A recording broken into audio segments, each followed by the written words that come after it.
ছোট ছোট এলাচ অনেক কাজ দেয়। এই ছোট ছোট এলাচ তোমরা 5টা কালেক্ট করো। 5 নাম্বার যাচ্ছে মার্কারির নাম্বার, তাতে এরকম ধরনের রোজ আতর দিয়ে ভালো করে প্রলেপ লাগাও। রোজ আতরকে দিয়ে ভালো করে প্রলেপ লাগাও।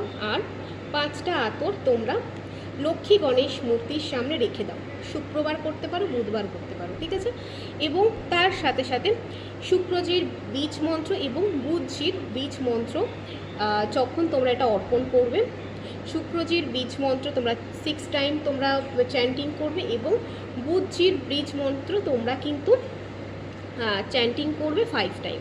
চ্যান্টিং করে অবশ্যই তোমরা কিন্তু মন্দিরে তোমার লক্ষ্মী গণেশজির কাছে রাখো। যারা বিজনেস করছো বা যারা মানে কোনো মানে ভালো জব করছো, তোমরা কিন্তু এটা রেখে দিয়ে তারপরে পরের সপ্তাহে এই এলাচ দানাগুলো নিয়ে কিন্তু ছোট্ট খামে ভরে নিজের ওয়ালেটে রাখতে পারো। সেটা কিন্তু নিজের অর্থ উন্নতি হবে, বিজনেসের উন্নতি হবে এবং জবের কিন্তু প্রমোশন হবে। আর হ্যাঁ, মহাদেব।